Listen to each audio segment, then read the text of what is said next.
lovely city of San Francisco, and Yes. we are fortunate enough for all you B2Beaconers out there to be sitting down with Rishi Dave, who is the CMO of Dun & Bradstreet. If you don't know him, you should. One of the behemoths in data and information in our world. So, Rishi, here we are, kind of the mecca of technology, SaaS, innovation. At one of the biggest conferences in technology in the world, probably, at Dreamforce. And one of the things that we see over and over again is the fact that things change so fast. This notion of a VUCA world, right? Volatile, uncertain, complex, and ambiguous. And I guess my first question is, how has that changed the way our consumers, our customers, our B2B customers buy from us? Yeah. So I've seen a complete change in the way buyers buy. So in the olden days, we know that when our B2B buyers had a problem, they would just call their sales reps, Yep. right? We love the phone, right? They love the phone. They had limited touch points, and so they would, find the biggest brands, and they would call the salespeople, and the salespeople did all the complex work. They had to, they were fully trained in how to uncover the customer's problems, and move them down that path, uncover their needs, find their pain points, address them with the solutions, and then close the deals. I've seen in B2B that drastically change. So over the last, I would say, evolving over the last 5 years, instead of going to a salesperson, they're self-nurturing on the web. And I think there's a famous B2B metric which everyone talks about now, which is that metric from the CEB, which said that a typical B2B buyer is 57% of the way down the journey before even engaging. It's amazing. Yeah, it's amazing. Before even talking to a salesperson. So old world, 0% way down the journey, they call the salesperson does all this work. New world, they self-nurture, right, with all these touch points, whether it's the bloggers, the influencers, a brand's website, etc. And they self-nurture, and the salesperson's job and the marketer's job fundamentally changes. Yep. Where the salesperson is really taking that from 60 to 100, so doing that last bit, and the marketer is kind of now I'm not only the chief marketing officer, I'm like the chief 50% sales officer, yeah. right, or 60% sales officer. And what I focus a lot on and stress a lot on is when that customer is self-nurturing, how do I make sure that they are self-nurturing with my content and my perspectives and my thought leadership, whether through my own properties or through influencers who they talk to. Let's press on that. I love that. It was fantastic. And I think you told a really good story around how things have changed and how empowered the buyer is. Yep. Right? But let's talk about the notion of nurturing them and getting them to think in terms of how you think, really. Yep. Setting them up to solve a problem the way that you think to solve a problem, so as they move down that journey, Yep. they buy. Yep. Right? How do you do that? What are the keys to success in building that trust, delivering reciprocity, making sure that they become a customer of Dun & Bradstreet? Yeah, so it's interesting. Dun & Bradstreet is a data company, right? And that's what we've been doing for the last 173 years. But what you talk about is no longer about the data, right? It's what you talk about is how do you build these relationships with the customer. And so the way you do it is really, using data to understand where the customer is in their journey and who they are, like what persona they are, and then making sure to build content along that buyer journey and against that persona, and making sure that it's always on, right? Because that's the only way you'll get them to stay with you, and that's the only way you'll really massively scale your customer acquisition. Yep. Being the data company, what data are you looking at the CMO level? And I'm even interested, down the line, as you look down to the VPs and directors of the world, what information should they be looking at in order to derive insights, to produce the right content, to build trust, to move along? Yep. Well, if you kind of look at this notion of, it's not looking at the data, it's really looking at building these relationships digitally, so that when they're ready to buy, when they're down at that 60% point, they buy from you. So the data I look at is very much oriented around what is the mix of relationships and people I have with me already.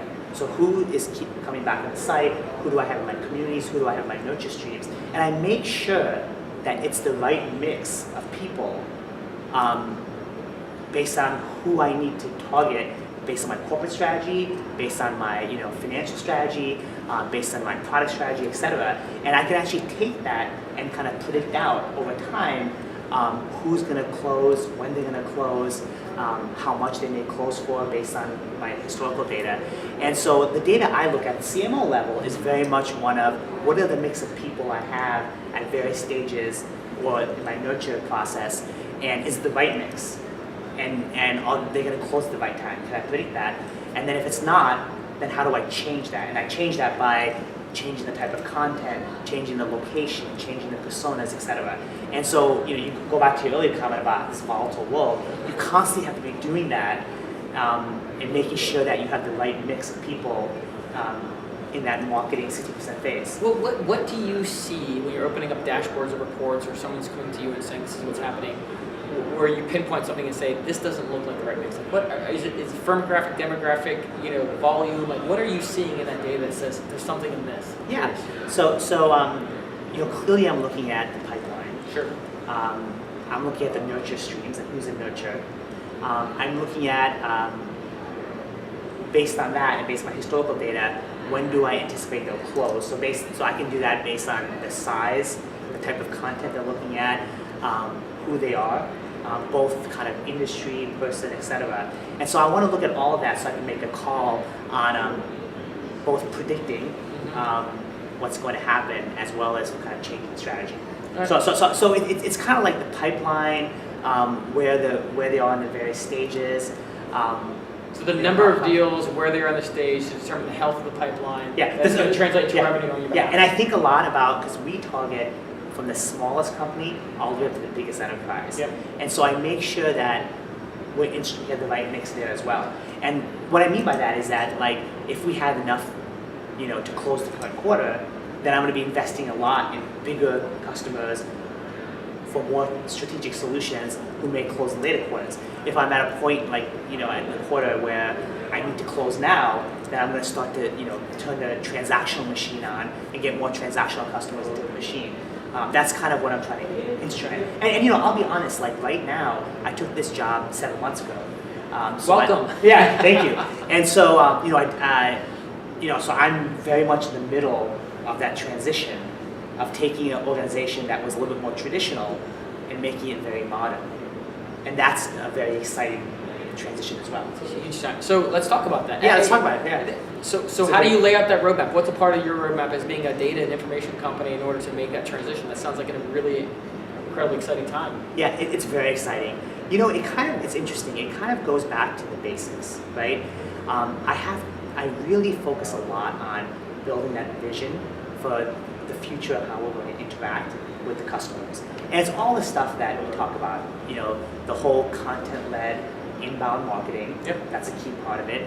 The second key part of it is all around reinventing our brand, right? Because we talk a lot about content, inbound, pipeline, all that, but unless you have a standard language that you use and a very strong positioning, none of that matters, right? So we're in the middle of a real rebranding, both not just the creative part, but also what is our purpose, what is our values. Can you give us a sneak peek right here? No, I can't. We're in the middle of it.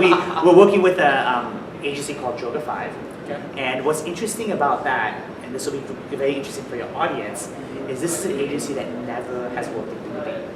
Oh, wow. So this is an agency that's famous in B2C. And so what led you to that decision? I mentioned it. Yeah. So we're in an industry data which is becoming increasingly complex. Yep. Right? But increasingly vital for the future of business. Right? And our customers are confused, right? They're overwhelmed. That's why there's 130,000 people at Dreamforce, right? They're overwhelmed. They don't know what to do. They don't know how to make sense of it.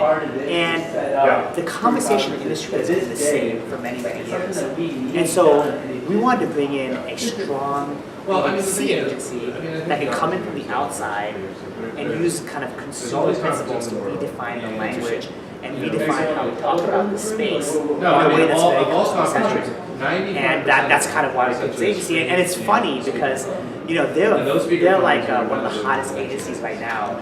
But you know, it's exciting to work with them. You know, it's a very different type of thing that I'm traditionally used to historically. But you know, the type of thinking we get is completely different. Awesome. I love it. Well, I love the way you're able to think outside the box, try something new, Yep. and press the press a little. You have to. push, yeah. You have to. Yeah, because I think as B2B marketers, we get enveloped in the industry conversation, and we all start talking the same way. Yep. You know, if you look at it, all the logos start looking alike. Yep. We all start using the same. It's a colors. red ocean. Everyone's doing the same thing. Yeah, right? we all Break same, up. Yeah. exactly same colors. Yep. But you know, more importantly, we just talk in the same way. Yep. Right? Like, how many times have you heard the word big data? How many times have you heard the word MDM? How many times have you heard about, you know, oh, we're an insight company, you know, we don't do data, we do insights and Right. and all that. It's like you just hear the same stuff over and over, and it just becomes boring and doesn't help customers with their kind of fundamental issues. And so, you know, obviously we spend a lot of time with customers, partners, employees, and trying to really come up with a more customer-centric way to redefine the conversation. I love it. And after you just kind of laid that, I'm really excited to learn about the new brand. I'm not going to ask you Yeah. today, but I can't wait to see what you guys come out with. Because Yes. you're right. I mean, there's a lot of folks talking about that. It's not about the data. It's about the insights. It's not about the insights. It's about the action. It's not about the action. It's actually what the action delivers. Like, when you go down that And how many track- times have you heard that? I mean, Right. it's like a standard industry conversation. I love it. I love Right. it. I love it. So let's talk about some of the ways you help your companies with data. What are some of the most common ways folks come to you, Dun & Bradstreet, to actually, you know, augment their data, drive insights, and deliver success for clients? Yeah, it's actually amazing. The whole industry is kind of moving in our direction. Yeah. So, you know, we have the world's largest commercial database. I think it's like over 240 million records of all the commercial entities around the world. And we have a large amount of content and data about those entities, whether it's what we've historically been known for, which is the kind of credit space, but also who they are, how the different entities and companies are linked up around the world, who's in them, and then we have a whole bunch of insightful scores around that are great for marketers and finance people. And really, you know, we can use that data for a whole host of ways. You know, from who do you target, to cleaning up your CRM, to understanding, you know, what entities and how they're all linked together, to using kind of scoring to derive insights, right? In new ways. So, for example, you know, in the old way, we used to target customers based on demographics, but now we can also target them based on their creditworthiness, right? And a whole bunch of other metrics. And so, getting increasingly sophisticated, and then you know, taking the DUNS number, right, which is the social security number for businesses, and organizing other data around that, like industry data and other third-party data, integrating together to get a more complete view of the customer. And then, you know, at Dreamforce here, we're part of Datacom, right? And so we're part of helping really clean up and target within Salesforce, right, through Datacom. So there's a whole host of use cases, and you know, for us, it's about the data, it's about providing it in wherever our customers want it. So whether they want it embedded in Salesforce, or they want it in any cloud app, or they want it in their own, you know, own apps that they use, and really integrate as part of a marketer's everyday process. Who talk about a use case? Who's doing some really groundbreaking, unique things with the data you provide? Yeah. So for a lot of the Fortune, you know, we're in most of the Fortune 500. Sure. And you know, a lot of ways that customers use this in more groundbreaking ways is the fundamental way that they structure the data within the company. So really looking at how they do their hierarchies, really making sure that it's kind of linked around the DUNS number, using our data to supplement their own data, to create new insights and new models. There's a whole really interesting ways that people have been combining our data with their own first-party data, and driving kind of very interesting insights that are very specific to their company. Okay. Yeah. And you mentioned the word predictive, you know, a number of times. How are you entering the space? Actually, before I even get into that, what do you think of it? I mean, is Predictive analytics? Yeah, predictive analytics. Yeah. Is it real? Is it vaporware? I mean, can you actually get business value from it? Yeah, you can absolutely get predictive benefits from predictive analytics. You know, we do this thing at Dun & Bradstreet called material change, where we have the ability to predict when there'll be a material change in a particular business in the future based on a whole bunch of variables, whether it'll be a positive change or a negative change, and helping, you know, customers make decisions based on that. So predictive analytics is big, but you know, a lot of companies need to think about the basics first before they get Clean data would be nice. Clean data would be so like first get your data clean, right? And get it all connected so you have a real view of your customer. Secondly, you know, build models, but like let's start basic, right? Like simple models like hitting them with the right content when they look at a certain thing, Yep. right? Yep. Or just doing simple nurture streams, just simple things like that is where you start and you can get a huge amount of value, and then over time you can get increasingly more sophisticated. I think in B2B we tend to get overly complex Yep. really fast, or we tend to go right to the MIT PhDs. When in reality all you have to do is just say like, hey, this is a customer that's critical to us, they came to our website, let's start hitting them with more content, and then at some point let's get them to the sales team, right? And let's make it relevant. And let's make it relevant, and you can get a huge amount of value from that. You shouldn't overcomplicate this, and start there, and then you can kind of get more sophisticated over time if you need to. Yeah, no, that's a great point. That's a great way to ground it. And the more important thing is what we talked about earlier. It's not even the model, or it's really hitting them with the right content and continually hitting them with content, so they keep coming back, Right. and they share that, and they grow. Right, and they grow with you, and you kind of have a sustaining long-term relationship with them. That's not based on paying to get them to come, but they're coming back because you're providing value to them. Yeah, relevancy and trust builds reciprocity. Absolutely. And you can build from that, right? You can build a real relationship and close business. Absolutely. So last question. So what would you recommend to other B2B marketers out there that should be part of their strategic roadmap that probably already isn't? I would look at three things. Okay.